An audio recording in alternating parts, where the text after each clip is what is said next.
If you are a conservative commentator here in Australia, guess what? You're not allowed to voice your opinion nowadays because it is considered to be hateful and wrong. Funny. I would see the left trying to cancel me and trying to come after my viewpoints when I allow their viewpoints into the mix, and I don't have an issue with their viewpoints being in the mix because I am all for reasonable debate. It's interesting how they don't want my viewpoints, and they seem to think that labeling my viewpoints or a conservative's viewpoints as being hateful is actually going to get them anywhere. In fact, it shows me that they are intellectually lazy. They've just got all of these, you know, labels. Let's throw out a label. Now, there's one particular man that I follow over on X. His name is Stephen Shafura. If you don't follow him, definitely do yourself a favor and follow him because he's a good man to actually follow. And I agree with a lot of the things that he has to say, especially when it comes to immigration. We have a huge problem with Muslim immigration currently. I mean, even the other day, Tony Burke let in goodness knows how many people in Sydney from, you guessed it, Gaza. And he's also been very outspoken about, obviously, the problem that we've got in this country with lack of patriotism. It's a huge problem. It's a huge issue. And I like what he has to say. He's been on Sky News a couple of times, but he doesn't have a massive following. So why in the world, he's an academic, why in the world is a Sydney Morning Herald publishing several articles attacking him and his colleague, by the way? He's not famous. He doesn't have a huge social media following. So why the attention from such an important newspaper? This is from his X account personally. Simply put, the media sees that since the March for Australia protest, which he was part of, and the Charlie Kirk assassination, the political right is becoming more confident and assertive. And they are trying to put the revolt down by making an example of two seemingly easy targets, me and his colleague, Dr. Stephen McNerney. I think he's pronounced McInerney. Sorry. There is nothing new in the leftist playbook. The question is always whether conservatives can count on their fellow conservatives to have their backs. Well, Stephen, as a fellow conservative, I have your back, mate. So that's why I'm making this video, because it is important for people that actually do have a significant following, which thankfully, praise God, I do, to actually stand up for the truth and what's right and helping conservatives that may not have a big following, that deserve a big following. What are my sins? What is Stephen's sins? Simply being vocally opposed to the ideology of multiculturalism, being opposed to Anglo-Celtic European Australia falling into a minority, and openly advocating an immigration policy that focuses overwhelmingly on Europe.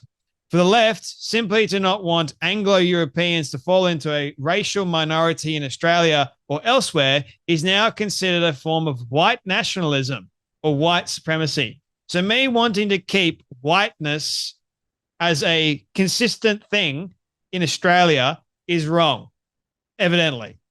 We're not saying that multiculturalism is bad. We like multiculturalism. What we're saying is we don't want multiculturalism to take over the Anglo-Celtic roots that this country has and was founded on. Does that seem like that is hateful? If you're going to keep bringing in all of these different countries like Indians, Muslims, or Arabs, whoever else, it's great that we've got a multicultural society. But at the behest of losing our actual real Australian cultural heritage and identity, no thanks. But apparently, that's racist to say. Apparently, you've got to let in as many people as you possibly can, and the original Australian identity that gets lost is null and void. We can't have that anymore because the original Australian identity is rooted in white supremacy and racism.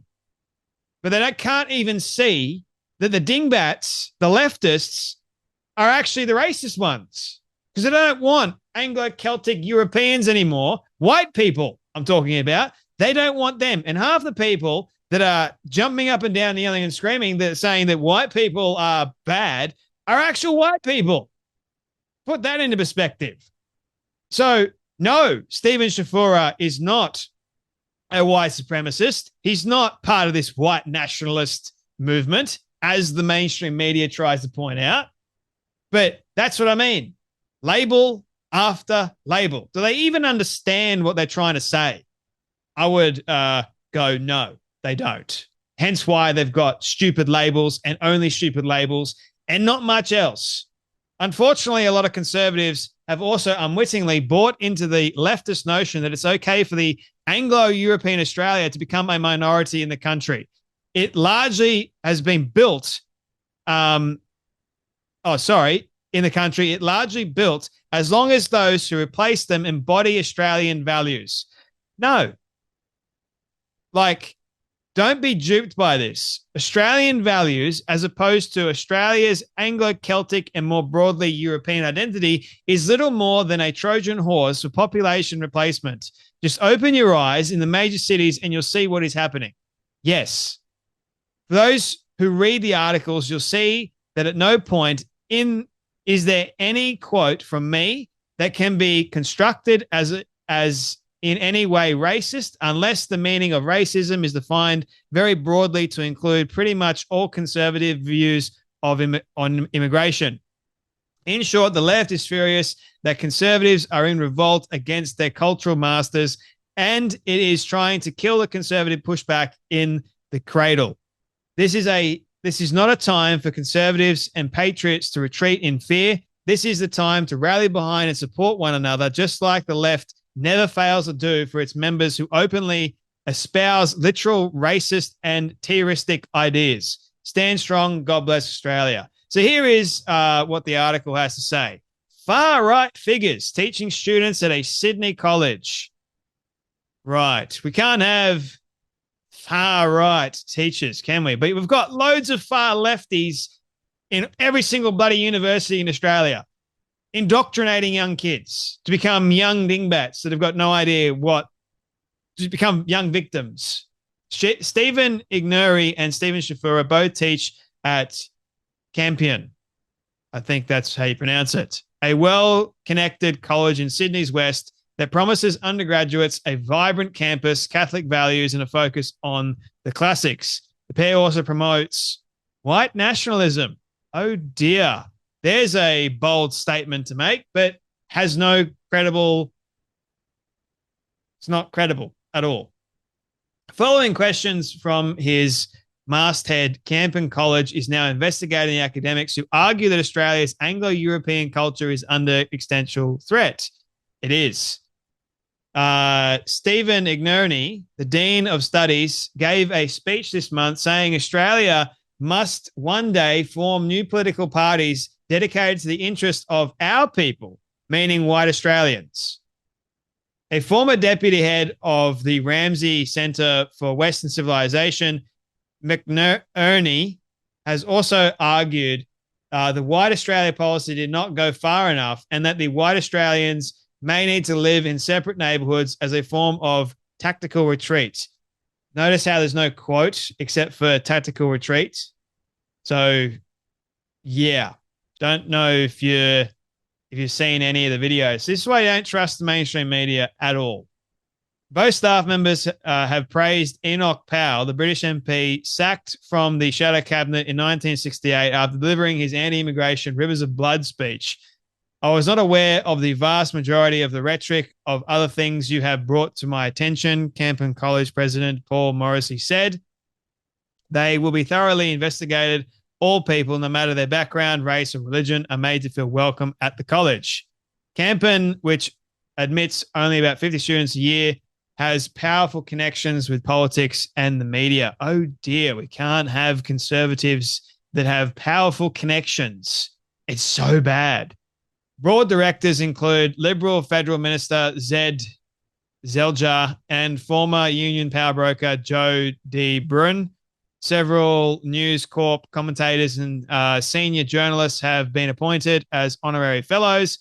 Former Liberal Prime Minister Tony Abbott has attended several events at the Toongabbie campus, which has a library named after Australia's richest person, mining magnate Gina Rinehart. Oh dear, because these people happen to be on the right as conservatives, it's wrong.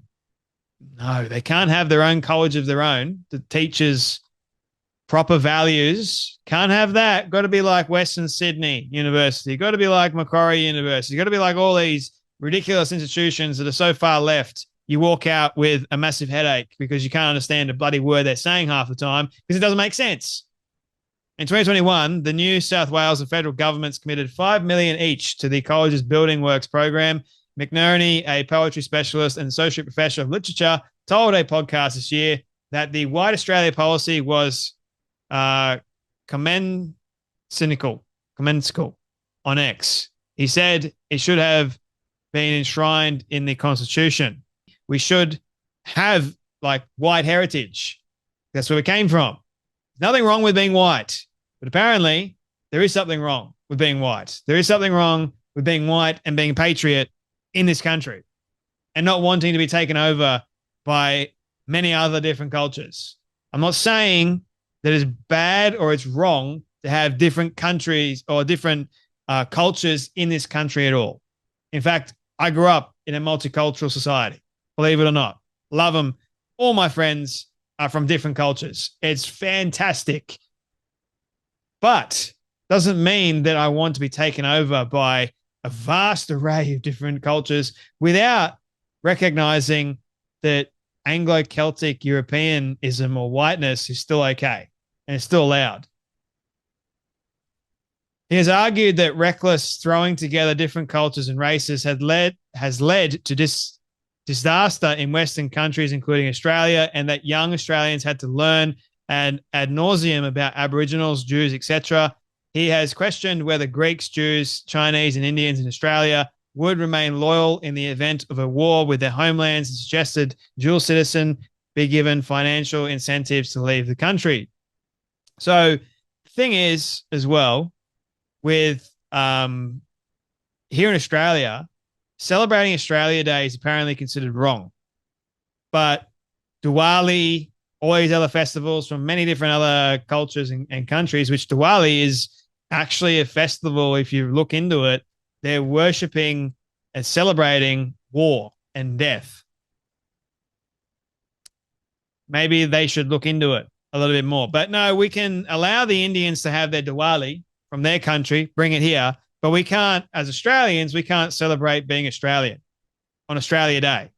That's wrong because it has links to white supremacy and ethnic cleansing and all that sort of other stuff.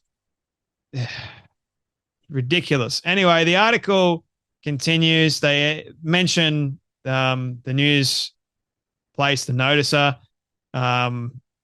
which apparently The Noticer is an Australian platform that publishes articles on crime, emphasizing they gave him a backlink, which is a pretty big deal. The perpetrator's racial heritage, as well as opinion pieces by far-right figures. Apparently, McNerney shared it on X, and it's wrong to do that. Oh, dear. So anyway, the article continues, and it just gets worse. But what I'll do, I won't even give the Sydney Morning Herald the credit by putting a link in the bio. What we'll do is you guys, if you want to read the whole thing, you can look it up for yourself. How about that? Because I don't want to put their link anywhere near me. I'll read out the article for sure, which is probably behind a paywall. So I wouldn't suggest paying for it because it's a hit piece on a good man, and no one that is a good person should be attacked by the media because they're bad. I mean, really bad. If they want to come after our white heritage, why? And a vast majority, like I said, this journalist, right, Patrick Begley, Patrick Begley, ladies and gentlemen, you guessed it, he's white. So yeah, go against your own cultural heritage, mate. Go against it. Actually be the dingbat and don't think at all, which is exactly what that article is about. You not thinking one bit.